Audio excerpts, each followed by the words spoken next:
أعوذ بالله من الشيطان الرجيم إن الذين يكتمون ما أنزلنا من البينات والهدى من بعد ما بيناه للناس في الكتاب أولئك يلعنهم الله ويلعنهم اللاعنون إلا الذين تابوا وأصلحوا وبينوا فأولئك أتوب عليهم وأنا التواب الرحيم إن الذين كفروا وماتوا وهم كفار أولئك عليهم لعنة الله والملائكة والناس أجمعين خالدين فيها لا يخفف عنهم العذاب ولا هم ينظرون.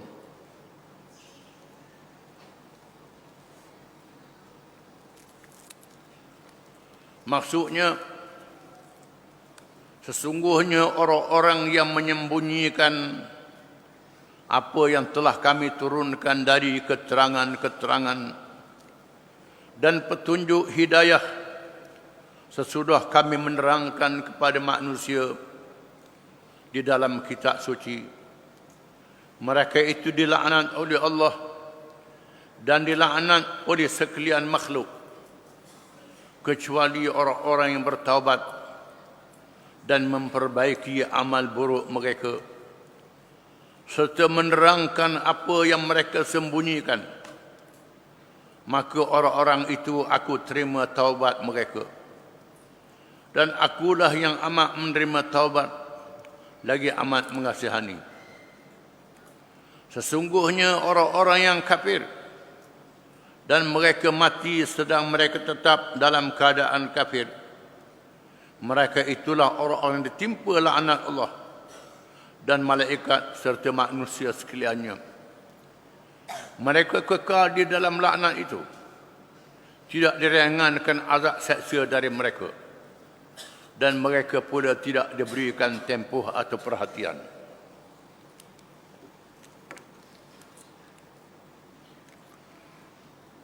Ayat yang pertama daripada yang kita baca, innal ladzina yaktumuna ma anzalna minal bayyinati wal huda min ba'di ma bayyanahu lin-nasi fil kitab ulaika yal'anuhumullahu wa yal'anuhumul la'inun.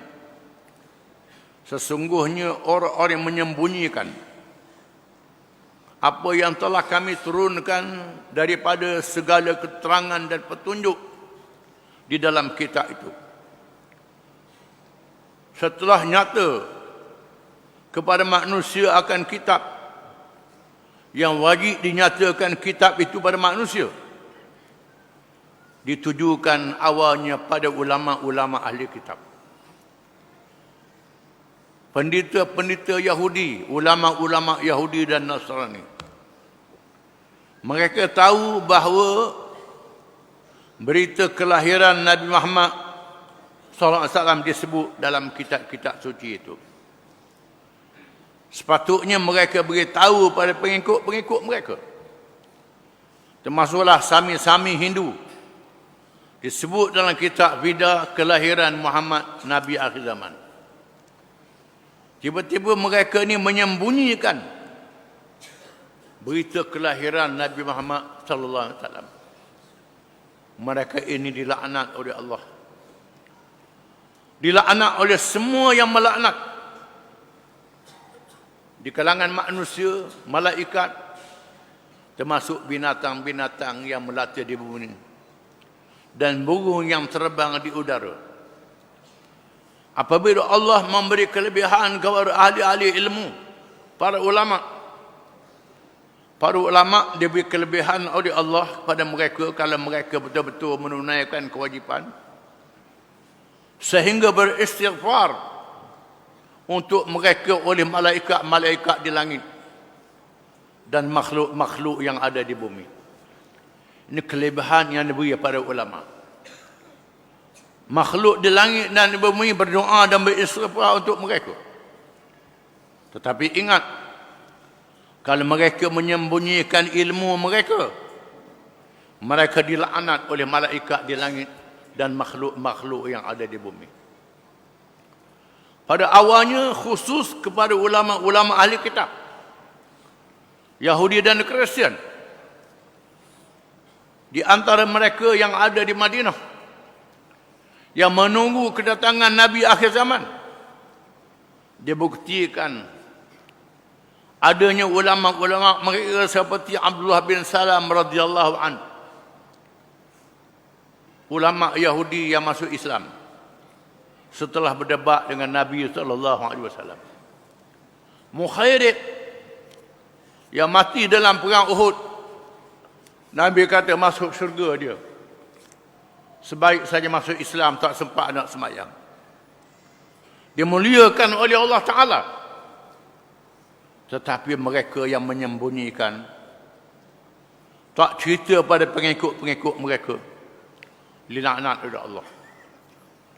Oleh kerana Quran ialah petunjuk pada seluruh manusia, hudan linnas.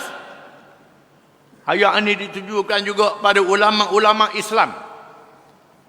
Ulama-ulama Islam kita yang tak beritahu pada orang ramai perkara yang sebenar. Kerana nak jaga pangkat, nak jaga kedudukan, nak cari harta, nak cari kelebihan dunia. Mengampu pada pemerintah-pemerintah yang zalim. Menyembunyikan kebenaran, tak beritahu pada orang ramai. Ulaika yal'anuhumullah, mereka dilaknat oleh Allah. Wa yal'anuhumul la'inun, dilaknat oleh semua yang melaknat, makhluk-makhluk yang ada di langit dan di bumi. Disebut dalam hadis, barang siapa yang menyembunyikan ilmunya yang sebenar, tak beritahu pada orang ramai, disimpalkan mulutnya dengan api neraka pada hari kiamat. Disebut dalam hadis. Banyak lagi hadis-hadis yang lain dituju pada ulama-ulama, lebih pada orang lain kalau mereka menyembunyikan yang sebenar, sehingga orang ramai jadi sesat. Termasuklah yang diam, tak bercakap, diam bawa diri dia saja, tak tunjuk pada orang ramai. As-sakitu 'anil haq syaitanun akhras. Orang yang diam, tak beritahu perkara yang sebenar pada orang ramai, syaitan bisu. Ini syaitan bisu. Termasuk syaitan juga. Dengan sebab dia senyap, dia diam, orang ramai kata Tok Guru pun tak kata apa, tak apa lah tu. Ini bahayanya bila ulama mendiamkan diri. Mereka adalah warasatul anbiya, waris nabi-nabi. Nabi-nabi menyampaikan kebenaran kepada manusia dengan gagah berani. Di mana mereka menyampaikan risalah, dia mesti berani, takut pada Allah Ta'ala. Innama yakhshallaha min ibadihil ulama. Sesungguhnya yang takut pada Allah ialah hamba-hambanya yang ulama. Mereka takut pada Allah Ta'ala. Kalau sekiranya mereka takut pada manusia, jaga hal dunia perut saja, tak berani orang ramai jadi sesat. Jaga mereka dilaknat oleh Allah, dilaknat oleh semua yang melaknat. Kecuali dalam ilmu-ilmu faraq yang tertentu, yang boleh menimbulkan masalah, mereka boleh mendiamkan diri. Dalam perkara faraq, perkara khilaf di kalangan ulama, itu tak apa, takut jadi fitnah. Contohnya orang yang hidup dia mazhab Syafi'i, hidup dalam negeri mazhab Hanafi. Kalau waktu bik mazhab Syafi'i jadi bergaduh dalam perkara faraq. Mazhab Syafi'i sunat baca kunut subuh. Mazhab lain kata bid'ah baca kunut subuh. Maka jangan baca kunut tepat orang yang mazhab lain, sampai jadi balah benda faraq. Ini tak boleh. Begitulah orang yang bermazhab lain mari dekat mazhab Syafi'i, walaupun dia tahu mazhab Syafi'i ini ada kelemahan dia. Oleh kerana orang ramai sudah sebati dengan mazhab Syafi'i, tak tahu benda-benda faraq, tak tahu je. Dia buat tubik benda-benda khilaf, jadi bergaduh orang ramai, membawa fitnah. Yang macam ni kena sembunyi, tak apa. Imam Syafi'i pergi ke Iraq. Semayang di Iraq, Imam Syafi'i tak baca kunut. Padahal Imam Syafi'i kena baca kunut. Imam Syafi'i tak sujud sahwi. Tak baca kunut, tak sujud sahwi. Ditanya pasal apa? Tak baca kunut, tak sujud sahwi. Syafi'i kata menghormati Abu Hanifah. Menghormati Abu Hanifah. Maka aku tak baca kunut, tak sujud sahwi kerana hormat di sini Imam Abu Hanifah. Anak-anak murid yang menghormati mereka. Jadi masalahnya hak yang jenis tak tahu keahlian lebih daripada Imam Syafi'i lagi. Lebih pandai daripada Imam Syafi'i lagi. Duduk balah bab-bab yang macam ni.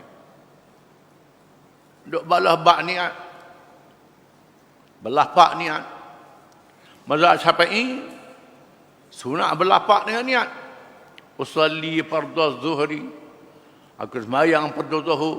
Sebut 4 rakaat pula kerana Allah Ta'ala pula sebut dalam pak lillahi Ta'ala.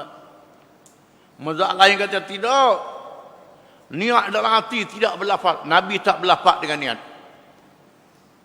Syafi'i kata berlafaz boleh menolong mendapatkan niat. Berlafaz. Setengah tu berlafaz dah. Takbir. Takbir kali lagi pula. Takut astagfirullah. Ini celaru was-was. Syaitan masuk pula situ pula. Syaitan masuk situ pula. Bila sudah berlafaz, sudah ada dah Allahu Akbar. Nak mari telitah, nak masuk. Jadi teruslah. Jangan ikut syaitan. Niatnya sudah ada. Sebab begitu jadi was-was pula. Ada ulama mengatakan tak perlu berlafaz. Jadi ada pula ulama yang tulis kitab pula. Yang berlafaz dengan niat ni sesak, kata dia. Sampai sesak benar pula. Jangan kata sampai sesak. Tidak, itu masalah faraq, masalah cabang. Masalah cabang saja. Bila ada orang mati, ada ulama talqin. Ada ulama baca doa tak talqin. Ini khilaf ulama. Benda yang macam ni jangan balah. Nak talqin sampai 24 jam pun. Nak baca doa 8 jam mana pun. Baca doa lah. Jangan berkelahi dalam bab ini. Ini termasuk masalah faraq, masalah cabang. Jadi mereka yang tahu dalam masalah faraq ini, kalau menimbulkan masalah dalam masyarakat, dia tak bercakap. Ini diizinkan oleh syarak. Kerana nak jaga, jangan berlaku fitnah. Bahkan terdapat perkara besar. Bila Nabi menawan Mekah dengan sahabat-sahabat dia, Nabi bersabda, dia dengar oleh Aisyah radhiyallahu anha, sebenarnya aku niat nak roboh Kaabah ni. Nak buat baru. Kerana bangunan yang ada ni, bangunan yang dibina oleh orang musyrikin. Aku nak supaya bangunan seperti dibina oleh Nabi Ibrahim AS. Oleh kerana mereka ni baru saja masuk Islam. Mereka sangat bergantung dengan Kaabah. Maka aku tak arah rombok Kaabah ini, biar begitulah. Biar mereka masuk Islam dulu. Maka aku tidak buat sebagaimana yang aku mahu, kata Nabi. Ini termasuk dalam nak jaga jangan jadi fitnah dalam masyarakat. Masyarakat yang baru masuk Islam, ada benda-benda yang dia tak tahu lagi. Biarkan begitu. Contohnya zaman dulu, ikut adat agama Hindu, bila lepas buat padi, sembelih kambing, pala tanah dalam tanah, beri makan ke jin. Jin tak mahmah pala tu pun. Tanah dalam tanah pala tu. Semua puji atu dan syaitan. Lalu ulama kata jangan buat semua ni, tak boleh, haram. Makanlah pada kambing itu. Makan kita. Sembelih kambing, pada kambing beri ketuk guru. Sedap ketuk guru lah. Jangan makan je makan ketuk guru. Ketuk lebah. Itu perubahan. Ada pula yang kata buat menjelih doa-doa ni bid'ah. Dia tidak tahu pendekatan pendakwah-pendakwah zaman dulu. Nak menghapuskan benda yang mungkar ini tidak mudah. Ditukar dengan perkara baru, walaupun perkara itu tak ada dalam hadis. Tetapi supaya jangan mengejut, mereka meninggalkan adat-adat jahiliah ini. Dibuatlah puja tukar dengan doa, walaupun Nabi tak buat benda tu. Tapi ditukar dengan doa, nak ganti benda yang jahiliah dengan benda baru. Hal-hal yang macam ni nak mengelak daripada fitnah. Kena faham. Jadi menyembunyikan ilmu ni kena tengok pada tempat. Apa yang disebut dilaknat oleh Allah ni ialah perkara yang boleh menimbulkan kebenaran, menimbulkan penyelewengan, kemungkaran, maksiat dan dosa. Pemerintah meninggalkan hukum Islam, meninggalkan hukum syarak. Ulama-ulama mendiamkan diri, tak beritahu pada orang ramai. Pemerintah yang zalim, yang tak betul, tak beritahu pada orang ramai. Ini silap. Bila orang ramai jadi sesak dengan sebab ulama tak beritahu, ulama macam dilaknat oleh Allah. Dilaknat oleh semua yang melaknat. Disebut di dalam asar, semut-semut, anak-anak, ular-ular dan sebagainya yang duduk dalam tanah. Bila kemarau tak turun hujan, mereka dalam kekeringan. Pasal apa jadi begini? Hujan tak turun. Sebab kerana ulama tidak menjalankan tugas mereka. Tuhan turunkan bala. Dan sebab ulama inilah hujan tak turun, maka segala anak-anak dan semut-semut melaknat ulama-ulama yang menjadi sebab turunnya bencana, kemarau dan sebagainya. Itu katakan dilaknat oleh semua yang melaknat. Illa alladzina tabu, malaikan orang-orang yang bertaubat. Setelah dia sedar, dia silap, tak terang pada orang ramai, dia bertaubat, dia beristighfar. Wa aslahu, dan dia melakukan islah, dia baiki semula. Wa bayyanu, dan terang pada orang ramai. Terang pada orang ramai. Fa ulaika atubu alaihim wa ana at-tawwabur rahim. Mereka itu aku terima taubat mereka. Dan Allah Maha menerima taubat lagi Maha penyayang. Disebut ada seorang ulama yang mendiam diri terhadap kemungkaran. Tiba-tiba orang buat mungkar. Pasal apa orang buat benda mungkar, benda jahat ni? Lalu orang kata sebabnya orang alim tu tak tegur. Bila tak tegur tak apalah. Bila dia tengok berlakunya kemungkaran yang tersebar itu, dia menangis seorang diri dia. Dia menangis, bertahajud, buat ibadat, menangis kerana tengok manusia dengan kemungkaran. Lalu Allah mewahyukan pada seorang Nabi di zaman itu. Allah suruh pergi, Nabi itu pergi ke negeri itu, beritahu ke orang alim itu, mudah saya nangislah. Tak ada apa. Tak ada apa mu nangis dengan sebab mu diam orang buat maksiat. Mu kena bertaubat, mu kena beritahu pada orang ramai. Cerita pada orang ramai. Ini mungkar, ini salah. Betul orang ramai itu. Baru Tuhan terima taubatmu. Kalau sekadar mu tengok saja, kelis saja tak ubah orang ramai, orang ramai sesak dengan sebab mu, terimalah padah dan dosanya. Bertaubat, melakukan islah, buat baik, pembaikan, dan menerangkan pada orang ramai, mereka diterima taubat oleh Allah Ta'ala.